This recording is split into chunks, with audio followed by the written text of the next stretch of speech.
Hello everyone, welcome in our Disha. আজকে কথা বলবো 2025 মহাকুম্ভ নিয়ে। একই সাথে আলোচনা করব কুম্ভ মেলার নানান খুঁটিনাটি। হিন্দু ধর্মের একটি অন্যতম উৎসব হলো কুম্ভ মেলা। এই কুম্ভ মেলা শুরু হয় মকর সংক্রান্তির দিন থেকে। 12 বছরের মধ্যে ভারতের 4টি স্থানে এই কুম্ভ মেলার আয়োজন হয়। কুম্ভ মেলা কথাটি দুটি শব্দ নিয়ে গঠিত, একটি কুম্ভ এবং অপরটি মেলা। কুম্ভ যার অর্থ হলো অমৃতের পাত্র এবং অন্যদিকে মেলা শব্দের অর্থ হলো এমন একটি স্থান যেখানে সবাই একত্রে মিলিত হয়। পৌরাণিক কথা অনুযায়ী সমুদ্র মন্থনের পর যখন অমৃত উঠে আসে, ভগবান বিষ্ণু দেবতাদের উদ্দেশ্যে সেই অমৃতের ভার নিয়ে যায়। পথে অসুরদের সাথে সংঘর্ষ বাঁধলে তখন পৃথিবীর 4টি স্থানে সেই অমৃতের 4টি ফোঁটা পড়ে এবং সেই 4টি স্থানেই গঠিত হয় 4টি তীর্থস্থল।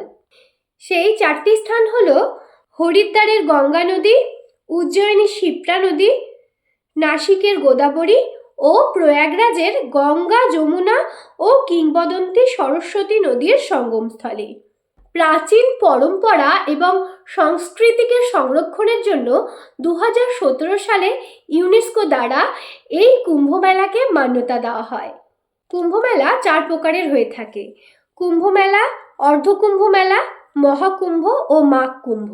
কুম্ভ মেলা প্রত্যেক স্থানে প্রত্যেক 12 বছরে একবার করে হয় এবং অর্ধকুম্ভ মেলা 6 বছরে একবার হরিদ্বারে ও আর একবার প্রয়াগরাজে হয়ে থাকে এবং মহাকুম্ভ প্রতি 144 বছর পর প্রয়াগরাজে হয়।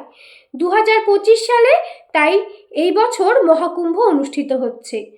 অন্যদিকে মাঘ কুম্ভ প্রয়াগরাজে প্রত্যেক জানুয়ারি এবং ফেব্রুয়ারি মাসে বার্ষিকভাবে আয়োজিত হয়।